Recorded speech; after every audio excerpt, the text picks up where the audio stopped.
Bonjour à tous, bienvenue dans ce flash de la mi-journée. L'actualité en ce dimanche midi, c'est d'abord cette affaire à Grenoble. 2 hommes blessés par balle rue du 4e régiment du Génie en plein centre-ville. L'un grièvement, l'autre plus légèrement. Selon nos informations, l'une des victimes était bien connue des services de police pour des affaires de trafic de drogue.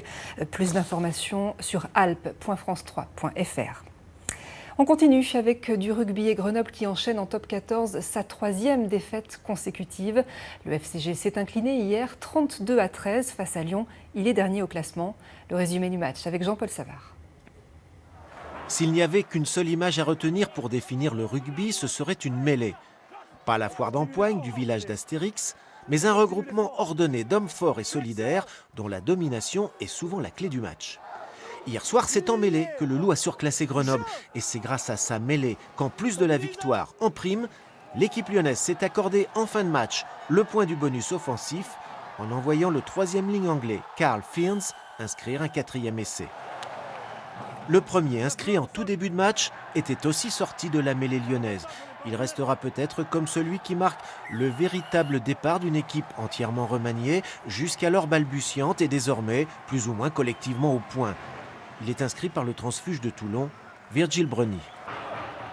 Ensuite, la mêlée lyonnaise a d'autant plus facilement enfoncé celle de Grenoble que l'équipe grenobloise, poussée à la faute, a joué 20 minutes en infériorité numérique.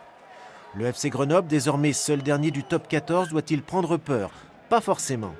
Hier soir, l'équipe a bien cerné les erreurs à corriger et elle pourra aussi retenir cet éclair dans sa grisaille, la chevauchée de l'arrière sud-africain Gio Aplon, qui a permis au FCG de ne pas revenir bredouille de Lyon.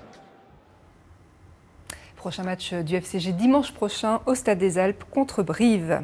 Dans la boue, dans la glace, ils viennent repousser leurs limites à Vénérieux en Isère. C'est encore le Mud Day aujourd'hui. La 2e plus grosse course d'obstacles de France se poursuit. 10 000 participants cette année. Au-delà de l'événement, vous allez le voir, c'est tout un phénomène qui gagne le pays. Jordan Guéant, Didier Albron.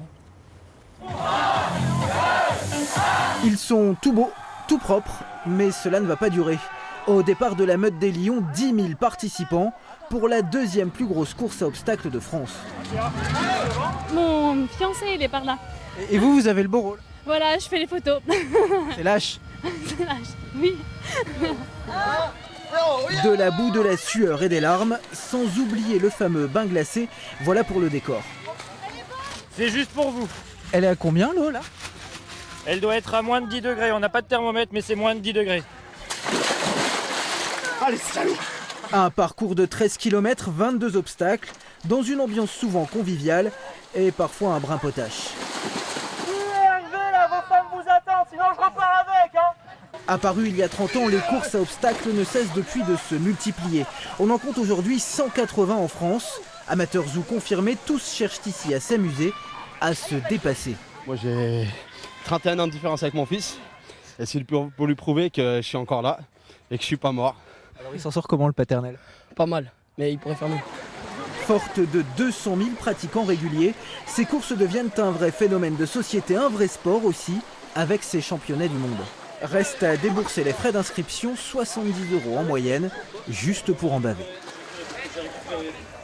Et puis ça se passe aussi en Isère. La commune de l'Albon accueille jusqu'à ce soir le Festival de l'avenir au naturel, 20e édition. Une grande foire du bio qui réunit plus de 200 exposants, propose des ateliers et des conférences, le tout autour de l'écologie. L'écologie comme solution à la crise économique et non pas comme frein, c'est l'idée que défend Jean-François Noblet, le fondateur de ce festival. On l'écoute. On est en train de nous dire, oui, les associations, hein, fermez-la un peu parce que l'environnement, ça commence à bien faire. Il y a du chômage, il y a de la misère, il faut qu'on fasse autrement, il n'y a plus d'argent. Eh bien, c'est exactement l'inverse qu'il faut faire. Il faut penser que la seule issue pour nous sortir de cette crise mondiale, c'est l'écologie, c'est l'environnement, c'est une économie basée sur le développement durable. Voilà pour ce midi, on se retrouve ce soir à 19 h pour un journal complet. Très bel après-midi.